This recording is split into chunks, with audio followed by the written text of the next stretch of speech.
Assalamualaikum warahmatullahi wabarakatuh. Selamat datang di kelas Bahasa Indonesia. Pada materi kali ini, kita akan membahas teks laporan hasil observasi. Tujuan pada pertemuan ini yang pertama, memahami isi dan aspek kebahasaan teks. Yang kedua, menelaah isi dan aspek kebahasaan dua buah teks laporan hasil observasi. Pertama-tama, yuk kita bangun dulu kegiatan literasi dengan membaca. Perhatikan teks berikut dengan seksama. Wayang. Wayang adalah seni pertunjukan yang telah ditetapkan sebagai warisan budaya asli Indonesia, UNESCO, lembaga yang mengurusi kebudayaan dari PBB. Pada 7 November 2003, menetapkan wayang sebagai pertunjukan bayangan boneka tersohor berasal dari Indonesia.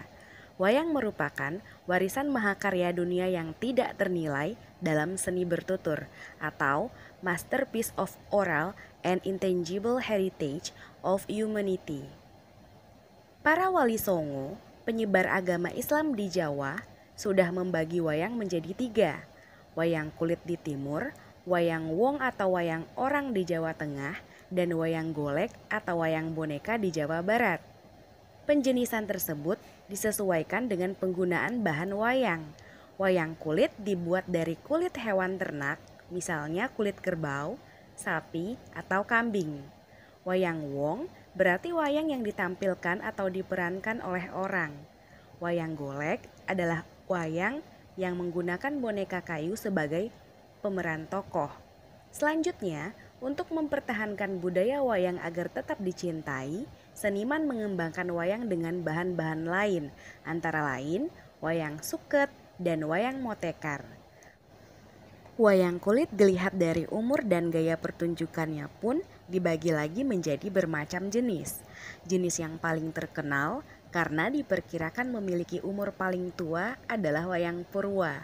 Purwa berasal dari bahasa Jawa yang berarti awal.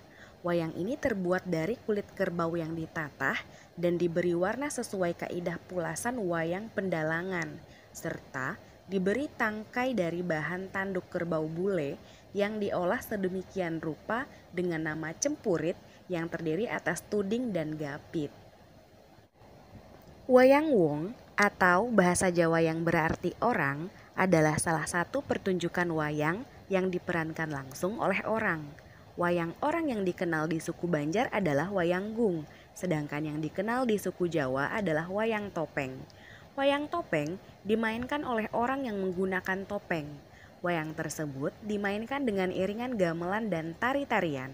Perkembangan wayang orang pun saat ini beragam, tidak hanya digunakan dalam acara ritual, tetapi juga digunakan dalam acara yang bersifat menghibur. Selanjutnya, jenis wayang yang lain adalah wayang golek yang mempertunjukkan boneka kayu. Wayang golek berasal dari Sunda.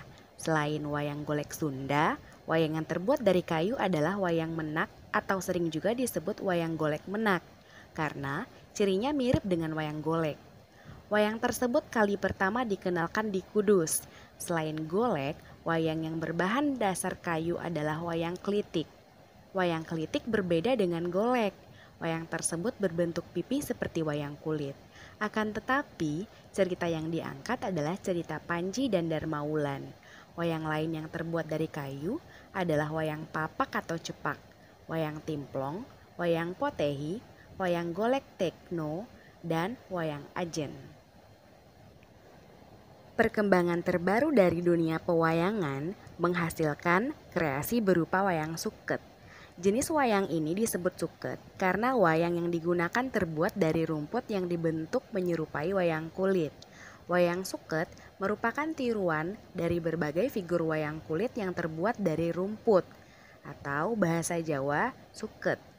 Wayang suket biasanya dibuat sebagai alat permainan atau penyampaian cerita pewayangan kepada anak-anak di desa-desa Jawa. Dalam versi lebih modern, terdapat wayang motekar atau wayang plastik berwarna. Wayang motekar adalah sejenis pertunjukan teater bayang-bayang atau serupa wayang kulit. Namun, jika wayang kulit memiliki bayangan yang berwarna hitam saja, wayang moteker menggunakan teknik terbaru hingga bayang-bayangnya bisa tampil dengan warna-warni penuh. Wayang tersebut menggunakan bahan plastik berwarna, sistem pencahayaan teater modern, dan layar khusus. Semua jenis wayang di atas merupakan wujud ekspresi kebudayaan yang dapat dimanfaatkan dalam berbagai kehidupan, antara lain sebagai media pendidikan, media informasi, dan media hiburan. Wayang bermanfaat sebagai media pendidikan karena isinya banyak memberikan ajaran kehidupan kepada manusia. Pada era modern ini, wayang juga banyak digunakan sebagai media informasi.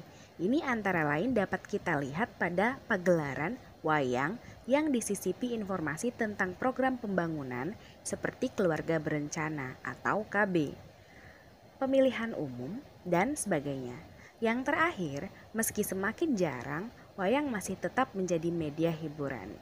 Sumber http://istiqomahhalmaki.blogspot.co.id. Wah, menarik ya cerita wayang tadi. Itu merupakan laporan hasil observasi yang sudah dilakukan oleh orang lain, kemudian ditulis dalam bentuk teks. Sekarang, agar pemahaman kita lebih bertambah, maka jawablah pertanyaan berikut berdasarkan informasi dari teks yang telah kamu baca. Pertama, apakah wayang itu? Kedua, ada berapa jenis wayang berdasarkan bahan pembuatannya? Yang ketiga, apa sebutan dari wayang yang muncul pertama kali? Yang keempat, apa saja gaya atau gagrek yang dimiliki oleh wayang purwa? Yang kelima, apakah fungsi dari pertunjukan wayang? Yang keenam, apakah yang dimaksud dengan wayang motekar? Yang ketujuh, apakah yang dimaksud dengan wayang suket? Silakan jawab di buku latihan kamu. Jangan lupa cantumkan nama. Setelah membaca teks wayang tadi, kemudian menjawab beberapa pertanyaan agar bisa memahami teks tersebut dengan baik, maka sekarang kita pahami lebih lanjut mengenai apa sih teks. Menurut Halliday dan Rukayah, teks merupakan jalan menuju pemahaman tentang bahasa. Apa saja ya unsur yang membangun teks tersebut? Ada kata, ada frasa, ada klausa, ada kalimat, ada paragraf, baru terbentuk menjadi sebuah teks. Wah, apa itu kata? Ada yang tahu? Kalau frasa? Klausa. Wah, kalau kalimat pasti sudah tidak asing lagi. Paragraf. Bagaimana ya ciri-cirinya? Yuk simak penjelasan berikut. Kata. Kata itu satu bentuk, satu makna. Contoh, lemari, rumah, meja, papan, dan lain-lain. Lalu, apakah huruf A, C, D, E kalau kita gabung itu akan membentuk kata? HD. Wah, tentu tidak. Karena ingat, kata itu satu bentuk, satu makna. Ini satu bentuk HD. Tapi apakah ada makna? Tidak. Jadi ingat, kata itu satu bentuk, satu makna. Frasa. Dua kata atau lebih, satu makna. Contoh, lemari pakaian, rumah sakit, meja makan, papan tulis. Ada dua kata tapi maknanya satu. Satu kata lemari, satu kata pakaian. Tapi maknanya, rujukannya masih satu benda, masih satu makna. Rumah sakit, rumah sakit. Dua kata tapi masih memiliki satu makna, satu rujukannya. Itulah yang disebut dengan frasa. Apakah saya belajar adalah frasa? Ada dua kata, tapi Apakah maknanya juga satu? Saya belajar. Wah, bukan. Saya adalah kata benda yang merujuk kepada seseorang. Belajar adalah sebuah kegiatan. Jadi di sini ada dua kata, tapi tidak lagi merujuk pada satu benda. Ini sudah ada kegiatannya. Berarti di sini saya belajar bukan frasa, melainkan dia sudah kalimat, apalagi sudah diberi tanda titik. Klausa, kalimat tidak sempurna. Contoh, jika lemari pakaian sudah dibeli lagi. Jika lemari pakaian sudah dibeli lagi, sepertinya ini kalimat tidak sempurna. Informasinya masih kurang. Apalagi klausa itu dicirikan oleh tidak adanya intonasi final. Sedangkan kalau kita lihat kalimat memiliki pola intonasi final. Contoh, adik akan merapikan pakaiannya jika lemari pakaian sudah dibeli. Titik.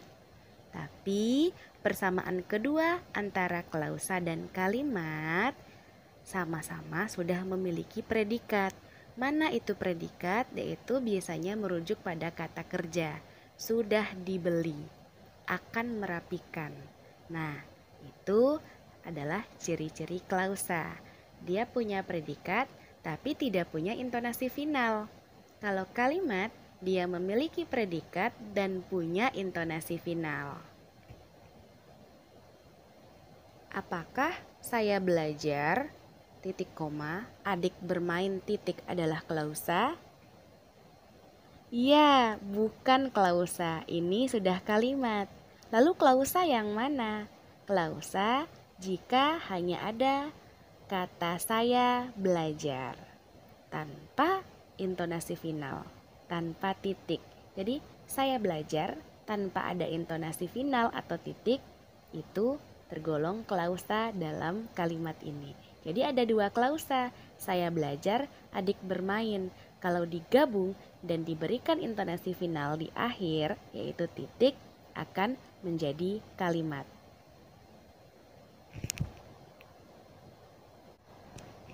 Sekarang, jika sudah memahami apa itu kata, apa itu frasa, apa itu klausa, dan apa itu kalimat, sekarang kita lanjut membahas apa itu paragraf.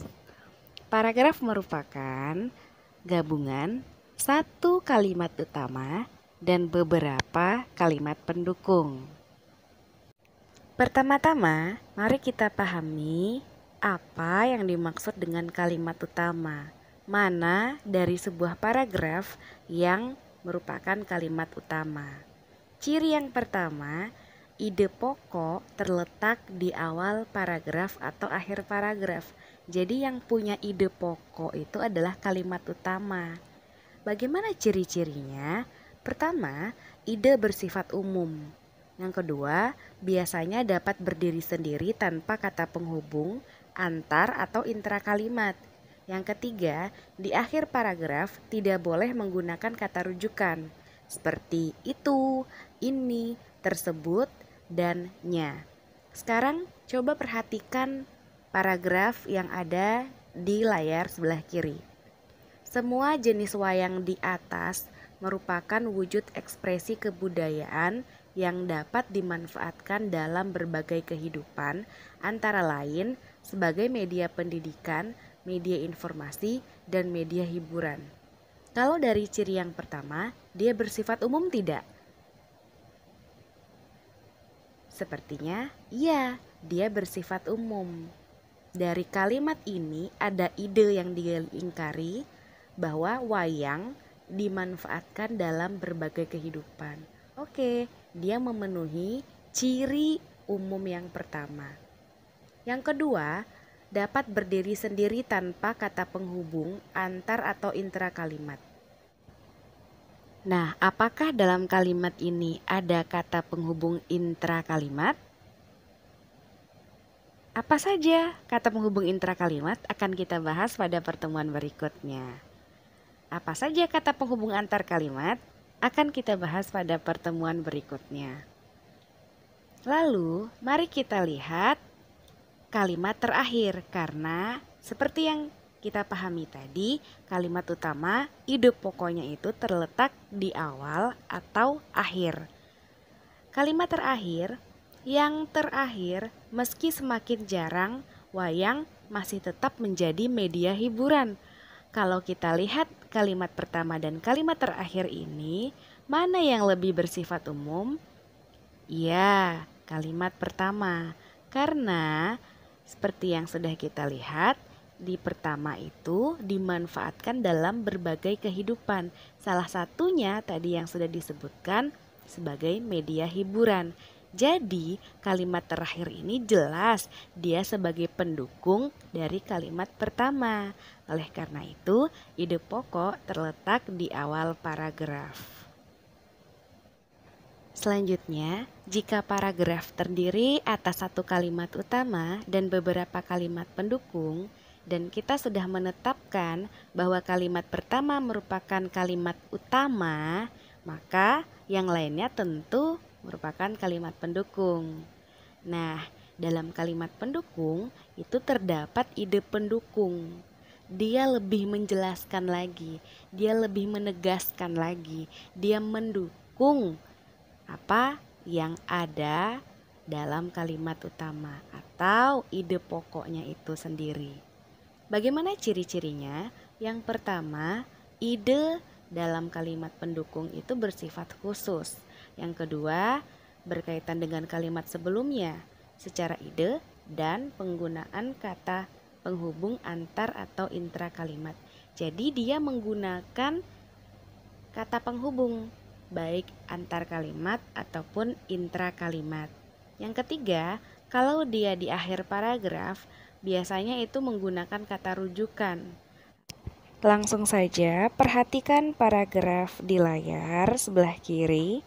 Kita buktikan bahwa kalimat selain kalimat pertama merupakan kalimat pendukung. Tadi idenya adalah bahwa wayang dimanfaatkan dalam berbagai kehidupan sebagai media pendidikan, informasi, dan hiburan. Lihat kalimat kedua, wayang bermanfaat sebagai media pendidikan. Terbukti bukan bahwa dia adalah kalimat pendukung? Coba lihat kalimat ketiga. Pada era modern ini, wayang juga banyak digunakan sebagai media informasi. Lagi-lagi dia mempertegas kalimat utama. Kalimat keempat, ini antara lain dapat kita lihat pada pagelaran wayang yang disisipi informasi tentang program pembangunan seperti keluarga berencana, pemilihan umum, dan sebagainya. Ini antara lain, ingat, kalau kalimat pendukung dia punya kata rujukan, sedangkan kalau kalimat utama tidak boleh pakai ini, karena buktinya dia bergantung dengan kalimat sebelumnya.